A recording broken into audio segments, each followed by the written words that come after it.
एक अरबी आदमी की 5 पत्नियां थीं। जो भी उसके कमरे में सोती वह सुबह रोते रोते उठती। मैं और मेरा पति हम दोनों बांग्लादेशी थे। हम दोनों मियाँ बीवी काम की तलाश कर रहे थे। फिर हमें एक एजेंट मिला। उसने बताया कि कुछ पैसे लगेंगे और तुम दोनों को मैं अरब भेज दूंगा। वहाँ पर काम करने वालों की ज़रूरत है। मेरे पति को गाड़ी चलाना आती थी, तो उसने हम दोनों मियाँ बीवी को बाहर भेजने का इंतजाम कर दिया और हम दोनों मियाँ बीवी सऊदी अरब चले आए। वहाँ पर एक अरबी औरत के घर में हमें काम मिल गया। मेरा पति वहाँ पर ड्राइवर था और मैं उसी घर में नौकरानी थी।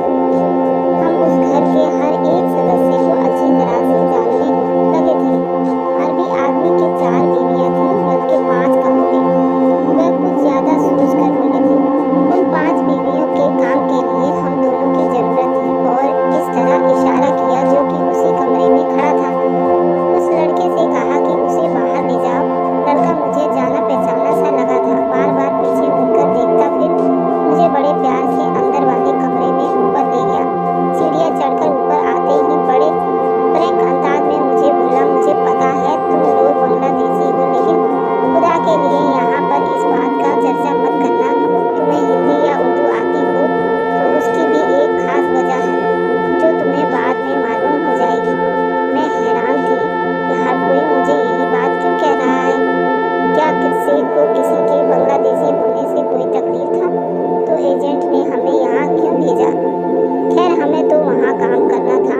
मुझे उस लड़के के, जिसका नाम राहत था, मुझे सारा काम समझा दिया। उसने कहा था कि उस आदमी की 5 बीवियाँ हैं। उनको कभी ना कभी कोई ना कोई काम पड़ जाता है, इसलिए उनको बाहर जाने की ज़रूरत होती है या फिर घर बैठकर ही कोई चीज़ मंगवानी होती है।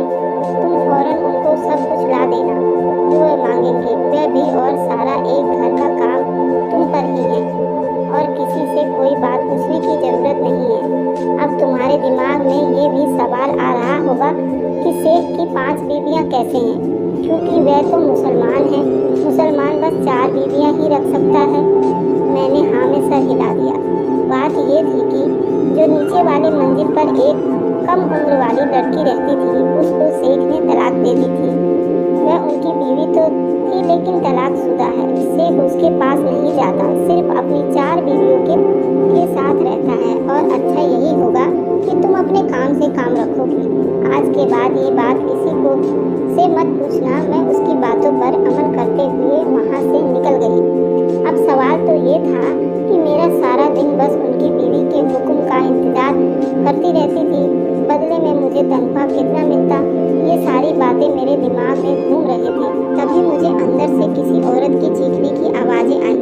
मैं बाहर बैठी थी। अंदर औरतों की चीखने की आवाज़ें सुनकर कमरे की तरफ मैं भी दौड़ पड़ी। मैंने देखा अंदर एक औरत पूरी तरह चीज़ें तोड़ फोड़ रही थी। वह जवान लगती थी। उसकी उम्र मुश्किल से 27-28 होगी, जबकि वही शेख थोड़ी देर पहले मुझे कमरे में काम के बारे में समझा रहा था, उसे चुप करवाने की कोशिश कर रहा था। लड़की बुरी तरह से रो रही थी, जबकि वह अरबी आदमी बड़ी ही फिक्रमंदी से उसे चुप करवाता तो कभी नीचे बैठता, कहता कि मेरी बात तो सुनो। उसके अंदर से ऐसा लग रहा था, लेकिन वह लड़की कोई बात सुनने के मूड में नहीं थी। मैं डर गई कि कहीं अरबी की बातें छुपकर सुनने से मुझे ये नौकरी से तो नहीं निकाल देगा। फौरन वहाँ से वापस आकर अपनी जगह बैठ गई। 2 मिनट गुजरे होंगे कि खटखट से दरवाज़ा खुलने की आवाज़ आई। वह औरत अपनी चीज़ें समेटती हुई वहाँ से बाहर जाने लगी। अरबी उसके पीछे पीछे दौड़ पड़ा।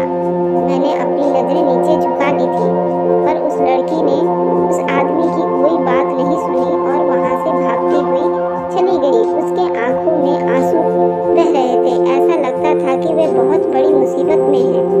और अरबी, जो कि उससे पहले रोकने की कोशिश कर रहा था, उसके जाने के बाद फूट फूट कर रोने लगा और कहने लगा, या अल्लाह, माफ़ी दे दे मुझे। उसकी बातों से इतना समझ आ गया था कि वह बहुत शर्मिंदा है अपनी किसी हरकत से और उसे दोहराना भी नहीं चाहता था, मगर अनजाने तौर पर वह ऐसा ही करता होगा, तभी तो अपनी पत्नी से माफ़ी मांग रहा था। बहरहाल मैं चुप थी। मैं उसके अगले हुक्म का इंतजार कर रही थी।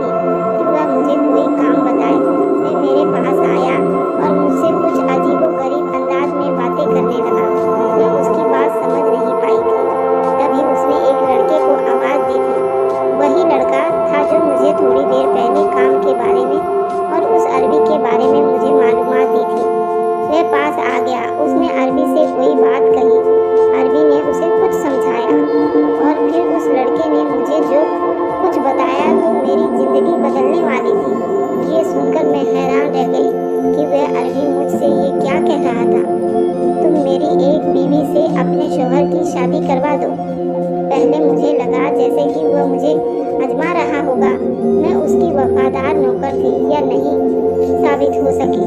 मैंने उस लड़के से कहा कि मैं शेख की बीवी की बहुत इज्जत करती हूँ, ऐसा सोच भी नहीं सकती। अगर मुझसे कोई गलती हुई हो तो मुझे माफ़ कर दे। मेरी बात सुनकर शेख समझ गया कि मैं उसकी उस पेशकश से नाराज़ हूँ। कहने लगा कि तुम डर रही हो, मैं तुम्हें ये सब कुछ आजमाने के लिए नहीं कर रहा हूँ, बल्कि मैं अपनी बीवी से तुम्हारे शौहर की शादी करवाना चाहता हूँ, मतलब कि निकाह करवाना चाहता हूँ। शेख बहुत परेशान लग रहा था। उसकी बातों से भी महसूस होता था जैसे वह किसी गहरी सोच में गुम है। वैसे मेरे शौहर बहुत हैंडसम और नेक इंसान थे। वह मुझसे बहुत प्यार करते थे और मेरी हर बात मानते थे। यहाँ तक कि रोजी के तलाश में भी वे मुझे साथ ही लेकर आए। जब शेख ने मुझसे ये बात कही तो मैं तो बिल्कुल खुशी खुशी से झूम उठी कि अब तो हमारी किस्मत बदलने वाली है। पर अब किसी तरह से मैं अपने शौहर को मना लेती उस शेख की बीवी से शादी करने के लिए। मैं अपने पति को समझाने लगी कि जिंदगी का सबसे अच्छा मौका होगा तुम उसके छोटी बीवी से शादी कर लो जिसने शेख से तलाक ले ली है, ये फिर उसको दे दी है। उसके बाद वे तुमको बताएंगे कि आगे क्या करना है। मैं तो उस घर में एक कठपुतली सी बन चुकी थी। मैंने कहा जैसा मेरे मालिक का हुक्म होगा मैं वैसा ही करूँगी। यूँ मेरे शौहर के निकाह की तारीख तय कर दी गई थी। तारीख क्या थी? परसों मेरे शौहर का निकाह होना था, जबकि वह लड़की ईरानी थी। उसका नाम रेहाना था। ये मालूम मुझे हो चुकी थी। मैं नहीं समझ पाई थी कि आखिर ये रेहाना के साथ शादी करने के लिए मेरे शौहर को क्यों कह रहे हैं, जबकि शेख की बीवी जिसको तलाक दे चुका है मेरे शौहर से दोबारा शादी करने के लिए क्यों उतारू थी। शायद अपनी बीवी का हलाला करवाना चाहता होगा। चलो ये बात तो तय थी कि परसों मेरे शौहर का निकाह का दिन था। मेरे शौहर का निकाह रेहाना के साथ होना था। रेहाना रोते रोते निकाह के लिए हाँ करती थी और निकाह होते ही मेरे शौहर को और रेहाना को एक अलग कमरे में भेज दिया गया था। ये कमरा अच्छी तरह से सजाया गया था। उसमें रेशम के बिस्तर थे और गरम गरम ऐसे बिस्तर जो मैंने कभी देखे ही नहीं थे। मैंने अपने शौहर का कमरा खुद अपने हाथों से ही सजाया था। अब रेहाना को और मेरे शौहर को मैंने अंदर कर दिया था और मैं खुद अपने पति का बाहर इंतजार करने लगी थी। मेरी पत्नी ने तो मुझे वहाँ अंदर कर दिया था। मैं चुपचाप बैठा था। मैं पर्दा और कमरा ही देख रहा था। रेहाना रोती हुई मेरे पास आई और बोली, अब तुम मुझे तलाक दे दोगे। ये बात मुझे मालूम है क्योंकि मेरे नसीब में बस तलाक ही लिखी है। मैं उस उर्दू बोलता देख हैरान नहीं था क्योंकि पहले ही जान चुका था कि वे एक ईरानी लड़की है। वह मुझे मुख्तलिफ बातें करने लगी मगर उसके चेहरे पर दर्द साफ लिखा था। तुम कौन हो, यहाँ कैसे आई हो और क्या तुम जानती हो कि तुम्हारी शादी मेरे साथ क्यों करवाई गई है। मेरी ये बात सुनकर रेहाना बहुत रोने लगी। मैंने उसको चुप करवाने की कोशिश की। मैंने उसका हाथ थाम लिया। वैसे भी अब तो तुम्हारा मेरे साथ निकाह हो गया है। अगर तुम दुखी हो तो मेरे साथ तुम बहुत सुखी रहोगी क्योंकि मैं एक बहुत अच्छा इंसान हूँ। बस ये बात मेरी बीवी नहीं समझ पाई है जो मेरे को तुमसे निकाह करने के लिए तैयार कर दिया है। मेरी बात सुनकर वह हल्की सी मुस्कुराहट के साथ हंसी और बोली, तुम्हारे साथ मेरा निकाह हुआ है। तुम तो बड़े ही मासूम और सीधे साधे लड़के हो। तुम नहीं जानते कि तुम्हारा निकाह मुझसे क्यों करवाया गया है। तो फिलहाल इस शादी की खुशी में खुश रहो। तुम ये नहीं जानते कि मेरी क्या कहानी है। मेरी उम्र देखो, मुझ पर गुजरे दर्द देखो, तो तुम खुद ही जान जाओगे कि मैं जो कह रही हूँ बिल्कुल सही कहती हूँ। ये कहकर वह दोबारा रोने लगी। तुम मुझे अपनी पूरी बात बताओ, फिर मैं उस मामले का कोई ना कोई हल निकालने की कोशिश जरूर कर लूँगा। तुम देख लेना, तुम्हें मैं मायूस नहीं रखूँगा। तुम अगर इतनी ही दुखी हो, उसका कोई ना कोई हल तो अल्लाह ने रख ही रखा होगा। ये तो वह एकदम खुश हो गई थी। चलो मैं तुम्हें अपनी कहानी सुनाती हूँ, फिर तुम समझ जाओगे कि शेख हर बीवी उसके कमरे से आने के बाद रोती क्यों है, और क्यों उसके साथ कोई भी औरत बस नहीं पाती है। उसके साथ अब तक 23 औरतों की शादी हो चुकी है। क्या तुम ये सोच भी सकते हो 23 शादियों पर खर्चा कितना आता है, और वे लड़कियां ढूंढने में वक्त कितना लगाता है। ये कहकर वह हंसने लगी। हाँ, बहुत ज़्यादा वक्त लगा होगा उसे, और अब समझ में आई है, अब ये सब सीख गया है कि उसे क्या करना है। इसलिए तो उसने तुम्हारी शादी मुझसे करवाई है। तुम पहेलियाँ मत बुझाओ और मुझे पूरी बात बताओ, बेजारी से कहा। मेरी उम्र उन दिनों सिर्फ और सिर्फ 13 साल थी, जब मैं अपने स्कूल की सबसे होशियार लड़की थी। मेरे लिए ज़िंदगी बहुत खूबसूरत थी, पर मैं ये नहीं जानती थी कि ज़िंदगी का ये हसीन ख्वाब बहुत जल्द ही खत्म होने वाला है। उन दिनों हमारे स्कूल में फंक्शन हो रहे थे। मुझ जैसी एक आम गरीब मजबूर की बेटी की हिस्सा लेने का मौका मिला, तो मैंने अपनी भरपूर हुनर दिखाई और लोगों को अपनी तरफ खींचा। मैं बहुत खुश थी। हम लोगों ने एक बड़े डांस कंपटीशन में हिस्सा लिया था। डांस ने मुझे बिल्कुल फेमस बना दिया था। काफ़ी सारे लोग मुझसे जानने और पहचानने लगे थे। मैं बेपनाह खूबसूरत थी कि जो भी देखता बस देखता ही रह जाता था। पर जब प्रिंसिपल ने भी मेरा डांस देखा तो उन्होंने मुझे अपने स्कूल की सबसे टॉप बच्चों में रख लिया। अब जब भी कोई तस्वीर खिंचवानी होती, मैं ही आगे जाती थी। मेरी तस्वीर स्कूल के मैगजीन पर छपती थी, मैं अखबारों में आने लगी थी। पर मैं नहीं जानती थी कि मेरी शोहरत एक दिन मेरी कातिल बन जाएगी। मैं अपने घर में ही थी जब एक दिन पापा के पास एक आदमी और 2 औरतें आई थीं।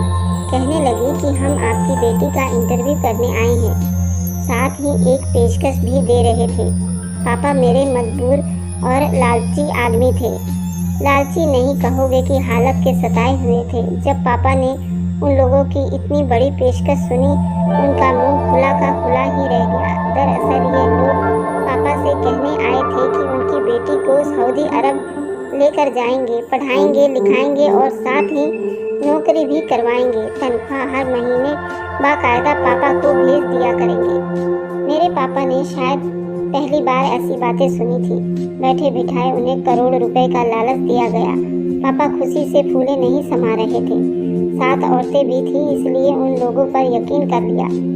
पर हम क्या जानते थे कि ये लोग तो इंसानों के रूप में भेड़िए हैं। मुझे नहीं मालूम कि उन लोगों ने बाकी के कार्रवाई कैसे मुकम्मल की, लेकिन थोड़े से कागजात बनवा के साथ में मुझे हवाई जहाज में बिठा दिया गया। और फिर मेरी किस्मत में इसी दिन पलटा लिखा हुआ था। मुझे जब यहाँ लाया गया, मैं पूरे रास्ते जहाज में यही सोचती रही कि मैं आगे जाकर बहुत बड़े स्कूल में पढ़ाई शुरू कर दूंगी। पर जब मुझे ईरानी हवाई अड्डे पर लाया गया, एयरपोर्ट पर मुझे एक लड़की ने मेरा इस्तकबाल भी किया और मेरी खूब पूछताछ की गई थी।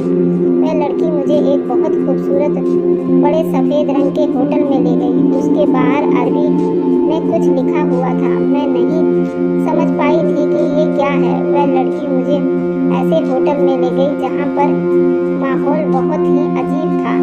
खूबसूरत रंग रोशनी, लड़कियाँ अलग अलग कपड़े पहन रखे थे।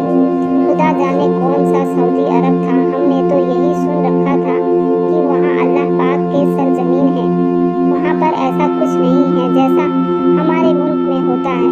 पर मैं ये देखकर तो हैरान थी, यहाँ अय्यासियाँ एक भरपूर रंगरलिया मौजूद थी, लेकिन लड़कियों ने बड़े अजीब अजीब कपड़े पहन रखे थे। मैं सोचने लगी कि मुझे यहाँ क्यों लाया गया है। ये जगह तो हम जैसी लड़कियों के लिए नहीं है। ना ही यहाँ कोई स्कूल की लड़कियाँ कहीं नजर आ रही हैं। वह मुझे बिल्कुल अलग रास्तों से गुजरते हुए एक बड़े से हॉल में ले गई, जहाँ पर एक ब्यूटी पार्लर जैसी जगह थी। उस ब्यूटी पार्लर में मेरे बाल बनवाए गए, मुझे बहुत अच्छा कपड़ा पहनाया गया। मैं किसी शहजादी की तरह लग रही थी। मुझे अपने आप पर भी रश्क आ रहा था। मुझे बिल्कुल सुर्ख लाल रंग का लिबास पहनाया गया था। मेरे सर पर एक टोपी रखकर मुझे ऐसे तैयार किया गया जैसे तुम फिल्मों और ड्रामों में शहजादी को देखते होंगे। बेपनाह खूबसूरत लग रही थी। दुनिया की सबसे हसीन लड़कियों में से एक लग रही थी। फिर मुझे एक और कमरे में ले जाया गया। ये देखकर तो मेरे गले से जमीन निकल गई। वहाँ सोफे पर आदमियों का महफिल जमा हुआ था, जिसने अपने बाजू दोनों हाथ फैला रखे थे। मुझे देखते ही उसकी आंखों में होश भर पाई। और फिर क्या था, उसने मुझे बर्बाद करना अपना हक समझा। वह सारा खेल और सारा जाल उसी ने तो बिछाया था। एक दिन अखबार में उसे मेरी तस्वीर देखकर पसंद आ गई थी। बस वहीं से उसने मुझे बर्बाद करने का ठान लिया था। जब पता करवाया तो पता चला कि मेरे माँ बाप तो बिल्कुल भी गरीब हैं। फिर क्या था, उनको लालच दिया और हफ्तों के दिनों में मुझे यहाँ ले आया गया। अब मैं उसके सामने सजी सवरी रेशम की घड़ी की तरह पेश की जा रही थी। मैं बहुत रोई थी, चीखी थी, चिल्लाई थी, मेरी किसी ने नहीं सुनी। वह दिन मेरी जिंदगी का सबसे बुरा दिन था। उस सब के बदले में मेरे माँ बाप को पैसे भिजवाते रहे। वे खुश थे और जब भी मौका मिलता मेरी अच्छी तस्वीर बनाकर उन्हें भेज देते थे, जिससे लगता था कि मैं स्कूल में पढ़ रही हूँ। फिर कुछ दिन गुजरे, उस अरबी ने मुझे शादी कर ली। कहने लगा मैं तुम्हें अपनी बीवी बनाकर रखूँगा। लेकिन मुझे उसकी क्या समझ आती। तो अरबी में बात करता था और मैं उर्दू बोलती और समझती थी कि एक दिन उसने ऐसा किया जो मेरे वह गुमान में भी नहीं था। मुझसे कोई बात कह रहा था और मुझे समझ नहीं आई तो मुझे तलाक दे दी। तलाक देकर मुझे उस काल कोठरी में फेंक दिया। फिर मुझ पर जुल्म करने लगा, इतने जुल्म की जो मैंने जिंदगी भर नहीं सह सकती थी। मुझे अपनी जिंदगी से नफरत हो गई थी। मुझे ऐसे लगता जैसे अब मेरा मौत ही मुझे निजात दिला सकता है। दिन रात नमाज पढ़ती रहती, अल्लाह से दुआ मांगती थी। मुझे ये समझ नहीं आती थी कि मेरे ये कैद कब खत्म होगी।